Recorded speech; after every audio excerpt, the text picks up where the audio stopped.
32절부터 42절까지는 한 덩어리로 저희가 계속 살펴보고 있고, 오늘은 32절에서 34절까지의 말씀으로 함께 은혜를 나누고자 합니다. 말씀의 제목은 편견을 깨고 은혜를 만나다라는 제목입니다.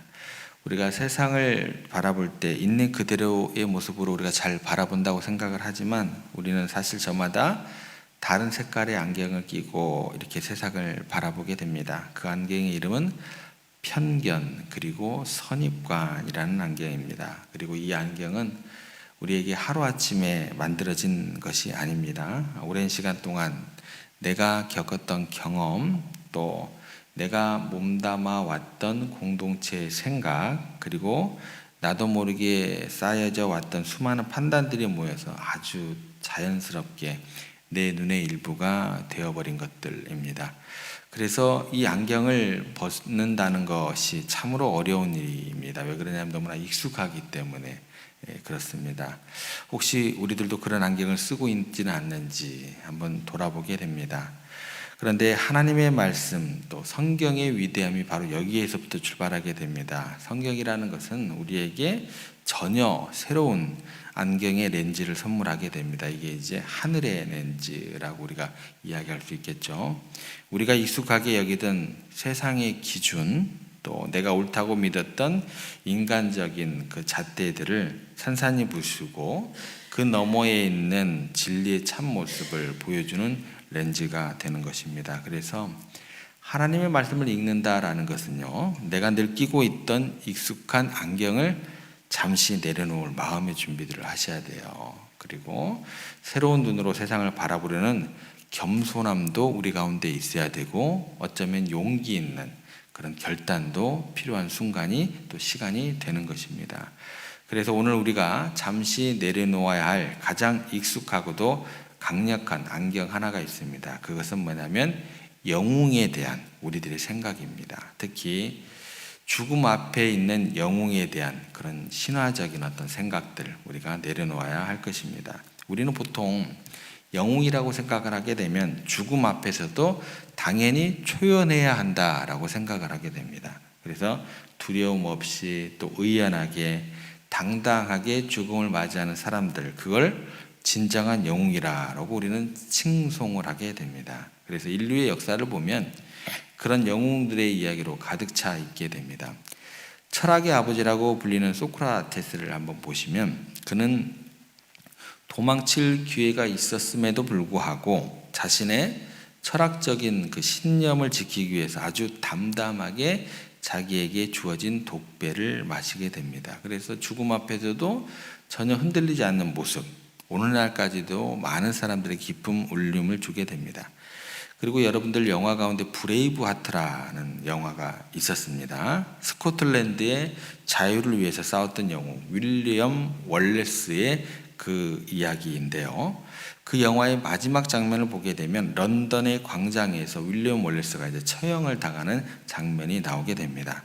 당시 가장 잔인했던 형벌, 산채로 몸을 찍히는 능지처참이라고 그러죠. 우리나라 형량으로는 그러죠. 그런 끔찍한 고통이 예고되어 있었습니다. 그때 그를 사랑하던 왕비가 고통이라도 덜어주기 위해서 몰래 그에게 마취제를 건네줍니다. 잠시라도 고통을 잊었으면 좋겠다는 그 마음이 담긴 배려였습니다. 그런데 월레스가 어떻게 하냐면 마취제를 입에 머금고 있다가, 왜 사랑하는 사람이 와서 주니까 머금고 있다가 그대로 그 마취제를 뱉어버립니다. 뭐냐면 자신에게 닥쳐올 모든 고통을 어떻게 해요? 맨정신으로, 그리고 온전히 감당하겠다는 의지의 표현이 되는 거죠. 그리고 사형집행관이 그에게 마지막으로 또 하나 기회를 주는데, 그게 뭐냐면 자비를 구하라. 그러면 고통 없이 빨리 죽여주겠다라는 거죠. 그러니까 이제 군중들도 그를 향해서 소리칩니다. 자비를 구하라, 자비를 구하라, 이렇게 소리치게 됩니다. 그러나 그는 군중을 향해서 자비를 구하지 않습니다. 집행관을 향해서 자비를 구하지 않고 고개를 젓습니다. 그리고 자신이 평생을 바쳐 싸웠던 그 한마디, 자유라고 멋지죠.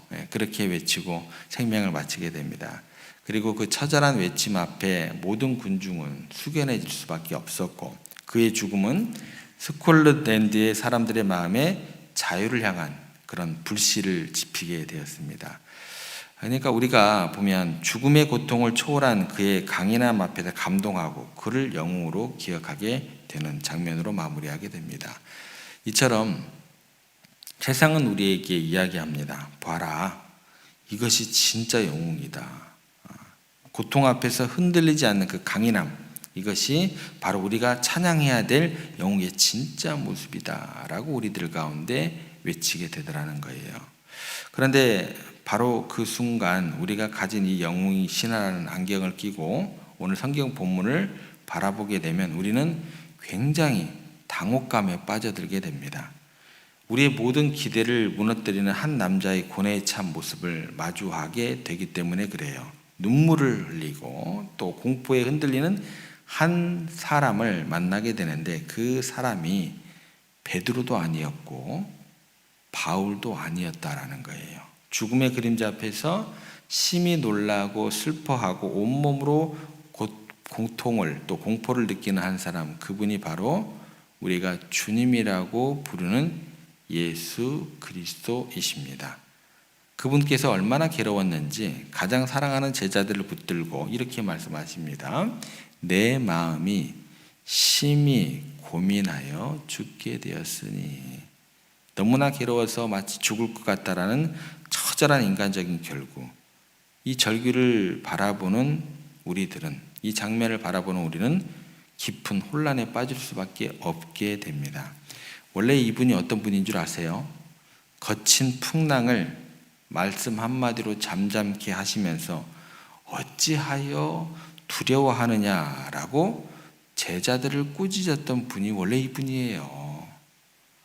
내가 주는 평안은 세상이 주는 것과 다르니 마음에 근심하지도 말고 두려워하지 말라라고 담대하게 선포하셨던 분이 원래 이분이었거든요. 근데 두려워하지 말라고 했던 분이 지금은 어때요? 두려워하고 계세요. 공포에 휩싸여 계신다라는 겁니다. 제자들에게 나와 함께 깨어있으라고 오히려 도움을 청하고 계십니다. 우리가 기대했던 영웅의 그 의연한 모습은 어디에도 우리가 발견할 수 없게 됩니다.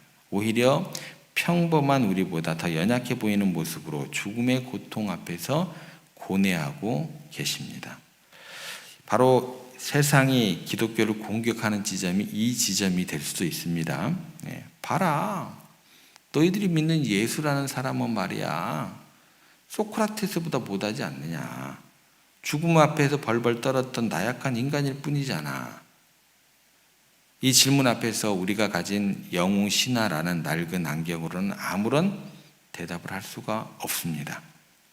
이제 그 안경을 우리가 내려놓고 신앙의 눈으로 또 하늘의 렌즈로 이 겟세마네 동산을 다시 바라보고 해석할 수 있어야 된다는 거예요. 주님의 이 당혹스러운 고뇌는요, 실패의 증거가 아니라 우리가 반드시 알아야 될 두 가지 진실을 우리 가운데 증언하고 있게 됩니다. 첫 번째는 뭐냐면 예수님은 참으로 우리와 같은 사람이셨다라는 진실입니다. 그분이 신이 인간의 모습을 잠시 빌려 입고 연기하신 것이 아니게 되는 거예요. 뼈와 살을 가진 완전한 인간이 되셨다라는 겁니다. 만약 로봇이 아프다고 하면 그거는 뭐 프로그래밍 돼 있어서 그렇게 이야기하나 보다라고 이야기를 할 수 있겠지만, 사랑하는 가족이 아프다고 말하면 우리는 그 고통을 나의 고통으로 진짜 느끼게 됩니다.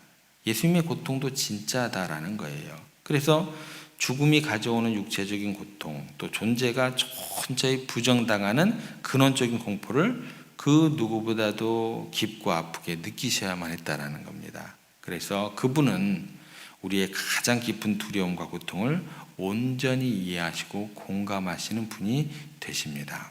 이게 첫 번째입니다. 두 번째 진리는 뭐냐면 그분의 고통이라는 것은 우리의 고통과 질적으로 달랐다라는 진실입니다. 이것이 더 중요합니다. 소크라테스나 아까 얘기했던 윌리엄 월레스가 맞이한 죽음은요, 자신의 육체적인 죽음이었습니다. 그런데 예수님께서 겟세마네 동산에서 직면하신 고통이라는 것은 단순히 육체적인 죽음만이 아니게 됩니다. 그것은 생명의 근원이신 하나님께서 인류의 모든 죄와 허물을 대신 짊어지고 또 아버지 하나님으로부터는 완전한 단절, 영적인 죽음을 맛보는 고통이었습니다. 한 번도 더러워져 본 적이 없는 수정같이 맑은 깨끗한 유리잔이 있다고 한번 생각해 보세요. 그런데 그 잔에 온 세상의 오물과 쓰레기, 가장 더럽고 추악한 것들 한꺼번에 쏟아붓는다고 한번 생각을 해보시기 바랍니다. 예수님의 고통이 바로 그런 것이었다라고 이해를 하시면 좋을 것 같습니다. 한 번도 죄를 지은 적이 없는 거룩하신 분이 우리 모두의 죄, 인류의 모든 교만과 거짓과 미움과 추악함을 자신의 것으로 받아들이셔야 했던 상상할 수도 없는 고통이었다라는 거죠. 그것은 아버지 하나님과의 사랑의 관계가 처음으로 또한 끊어지는 고통까지 감내해야 하는 것이었습니다. 왜냐하면 그것만이 죄의 무게를 감당하고 하나님과 우리 사이에 끊어진 다리를 다시 놓을 수 있는 유일한 길이었기 때문에 그렇습니다. 그래서 그분의 고뇌는요, 나약함의 표현이 아니라 우리의 죄의 무게가 얼마나 무겁고 끔찍한지를 가장 잘 보여주는 장면이 되게 됩니다. 사랑하는 성도 여러분, 우리가 오늘 겟세마네 동산에서 우리가 만든 영웅의 신화가 얼마나 편협한 편견이었는지를 우리가 좀 깨달았으면 좋겠습니다. 세상의 영웅들은요, 자신의 강인함으로 죽임을 이겨내려 했지만 우리 주님은 자신의 연약함을 있는 그대로 드러내시며 아버지의 뜻에 순종하셨다라는 거예요. 이게 진정한 영웅이다라는 거예요. 순종이라는 그 단어 자체가 그 삶을 통해서 나타나게 될 때, 그래서 구원이라는 것은 인간의 강인함이나 의연함으로 오는 게 아니에요. 오직 우리를 향하신 하나님의 사랑 때문에 이 모든 고뇌를 감당하신 예수 그리스도의 처절한 순종을 통해서 우리에게 주어지게 되었다라는 겁니다. 그래서 주님의 그 절규 속에서 우리는 실패한 영웅을 보는 것이 아니라 나를 살리기 위해 모든 것을 내어주신 하나님의 무한한 사랑을 발견하게 됩니다. 이제부터 세상이 말하는 강인함, 세상이 요구하는 영웅적인 잣대를 내려놓는 순간이 우리들 가운데도 주어져야 한다라는 거예요. 세상이 이야기하는 그 강함이요, 신앙의 강함도 아니고 믿음의 강함도 아니에요. 여러분들 강한 척 하실 필요 없어요. 예. 교회도 마찬가지예요.